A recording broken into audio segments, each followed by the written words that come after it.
Halo guys, selamat datang di channel gua Omong-Omong Saham. Di video kali ini gua akan bahas berita terbaru itu loh guys ya, yang hari ini itu rilis, yaitu si Donald Trump, Presiden Amerika, itu menerapkan tarif 32% nih guys ya kepada semua negara ya, termasuk Indonesia ya. Presiden Amerika Serikat Donald Trump akhirnya memberlakukan pengenaan tarif dasar 10% untuk semua produk impor ke Amerika Serikat dan sementara Indonesia 32%. Nah, yang dikecualikan tarifnya ini itu malah justru Rusia ya guys ya. Nah, guys, sebelum kita lanjut ke opini-opini yang perlu kita sampaikan terhadap kebijakan Trump ini, gue pengen ngejelasin bahwa kenapa kita juga harus membahas masalah-masalah makro seperti ini guys.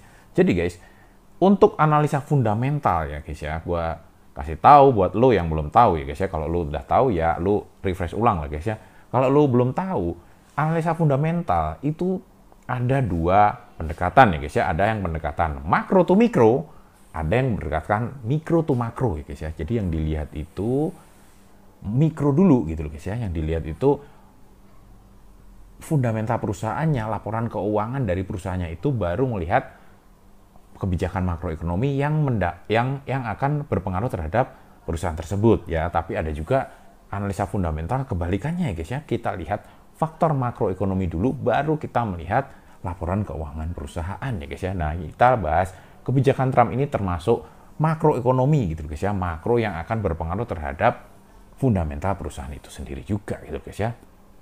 Karena Trump ini ya menerapkan tarif 32%. Ini tentunya akan sangat berpengaruh terhadap perusahaan-perusahaan Indonesia ya, terutama di sektor-sektor yang banyak mengirimkan atau mengekspor barangnya ke Amerika gitu guys ya. Pasti akan sangat terdampak karena tarifnya nggak main-main guys, 32% ya guys ya.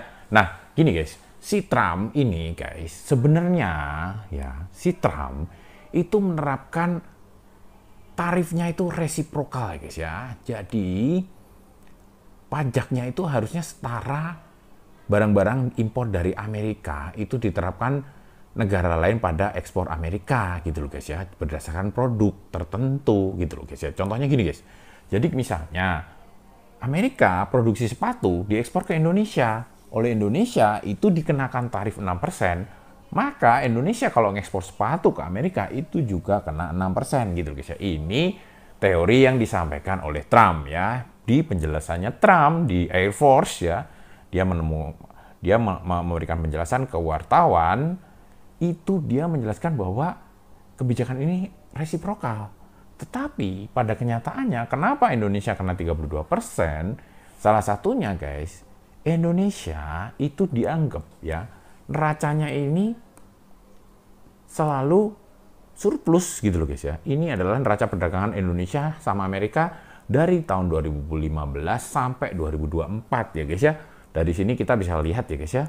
Di 2015 itu 8,65 miliar dolar ya. Terus naik, turun lagi guys 2018, 2019. Lalu naik lagi ya guys ya. Turun hanya 2018, lalu naik lagi, puncaknya itu di 2022 ya, kita itu 16,5 miliar dolar ya guys ya, kita surplusnya ya guys ya.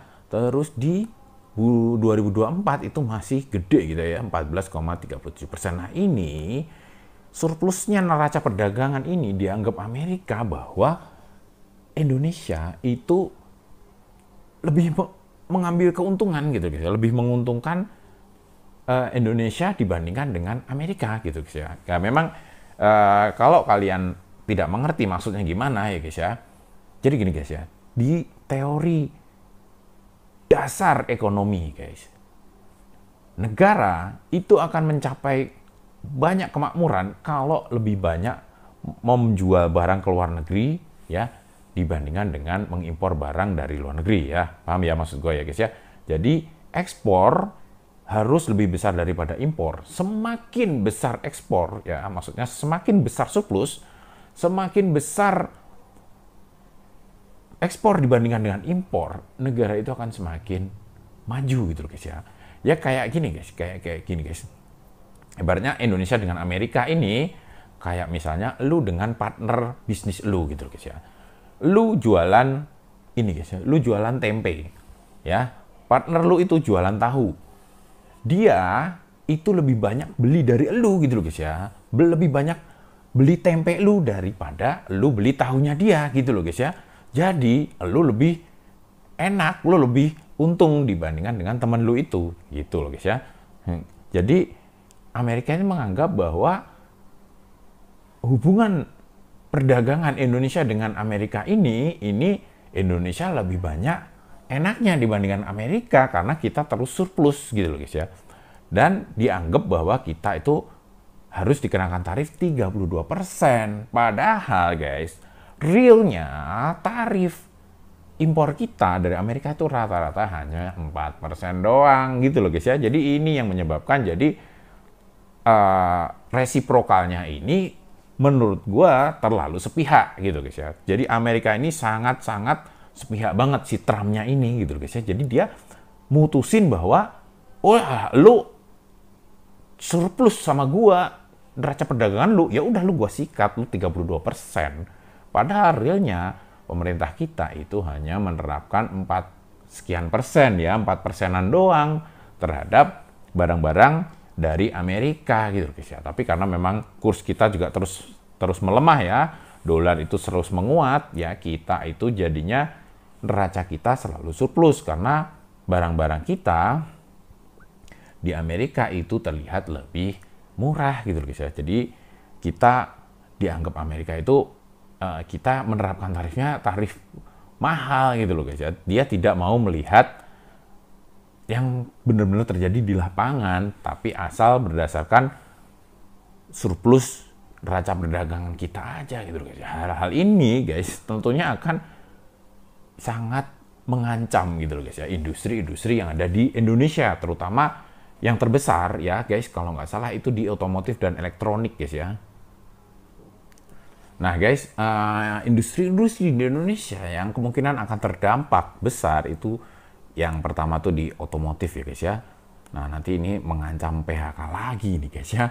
Terus yang kedua itu juga elektronik ya guys ya. Elektronik itu ini guys ya, komponen elektronik itu salah satu ekspor utama Indonesia ini ke Amerika nih guys. Ini juga terancam lagi guys ya. Terus ini padat karya kayak tekstil ya, pakaian jadi ya, ini makin runyam guys ya. Sekarang aja industri tekstil, industri ini guys ya, pakaian jadi itu udah bengek banget ya. Indonesia itu udah bengek banget dengan serbuan produk-produk dari Cina dan Vietnam gitu loh guys ya. Apalagi dengan kebijakan ini gitu loh guys ya. Ini makin hancur guys ya ekonomi kita nanti, kecuali pemerintah melakukan sesuatu guys ya. Ya kita bukan menyalahkan pemerintah ya guys ya, tapi memang untuk kebijakan yang seperti ini di level seperti ini memang harus tanggung jawab pemerintah guys. Mereka dibayar ya, kita membayar pajak, kita juga harus selain mendapatkan perlindungan ya, keamanan itu tentunya oleh petugas yang berwenang ya guys ya. Tapi ya lu tahu sendiri lah selama ini pelayanannya kayak gimana gitu loh guys ya. Kita ini cuman bayar pajak doang, pelayanannya mah aduh harus ya lu tahu sendirilah gimana gitu guys ya. Nah untuk level kebijakan ini juga kita sebenarnya juga punya gitu loh guys ya. Pemerintah itu punya banyak instrumen-instrumen kebijakan, punya banyak kementerian-kementerian yang tugasnya itu untuk melindungi lokal gitu loh guys ya. Kalau mereka tapi tidak melakukan apa-apa, ya wassalam guys ya. Karena apa? Karena dengan tarif kebijakan seperti ini guys, yang dilakukan oleh Amerika ya guys ya, tentunya barrier yang dibangun Amerika dengan begitu besarnya tarif akan membuat negara-negara seperti Cina dan Vietnam tentunya akan mencari pasar alternatif untuk menggantikan ekspor mereka ke Amerika gitu loh guys ya. Selama ini aja Indonesia ini udah ya hidup udah inilah guys ya, udah nafasnya udah berat sekali gitu loh guys ya. Industri tekstil dan lain-lain di Indonesia ini udah berat sekali menghadapi serbuan produk-produk Cina gitu loh guys ya.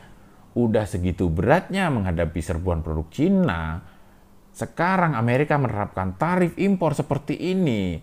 Tentunya produk-produk dari Vietnam dan Cina nanti akan semakin gencar menyerbu kita gitu guys ya, menyerbu negara ini gitu guys ya. Kalau pemerintah kita diam aja, tidak melakukan perlindungan, ya sudah, kita akan menghadapi kegelapan ekonomi yang lebih mengerikan lagi gitu guys ya. PHK akan lebih banyak lagi di mana-mana gitu guys ya, karena tidak mampu gitu guys ya. Ya tidak mampu lah guys ya. Gua kemarin, lu tahu sendiri lah, gue kemarin habis jalan-jalan ke China ya. Gue bisa ngelihat lah bagaimana China itu berubah pesat ya sekarang. Mereka itu cerdas guys ya. Jadi mereka itu benar-benar menarik investor ya, menarik investor asing untuk penanaman modal di sana. Lalu mereka juga menerapkan yang namanya sistem insentif untuk ekspor gitu loh guys ya. Pemerintah kita tidak menerapkan insentif untuk ekspor dan tidak menerapkan tarif khusus untuk barang dari Cina. Ya sudah, industri kita itu berhadapan langsung dengan produk-produk dari Cina dengan plus insentif dari pemerintahnya. Ya sudah, kita akan berat sekali gitu loh guys ya. Dengan barang yang sama, dengan kualitas yang sama, harga barang dari China tentu jauh lebih murah gitu loh guys ya.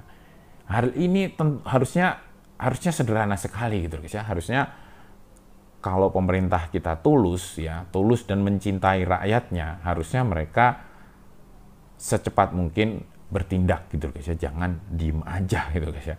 Karena kalau diem aja ya sudah, kita akan semakin susah gitu guys ya. Nah guys, apa hubungannya dengan industri dalam negeri kita guys? Nah gini guys, tentunya di hari Selasa nanti guys ya, di pembukaan pertama bursa setelah libur, itu tentunya kemungkinan akan crash lagi gitu guys ya, karena adanya tarif ini gitu guys ya.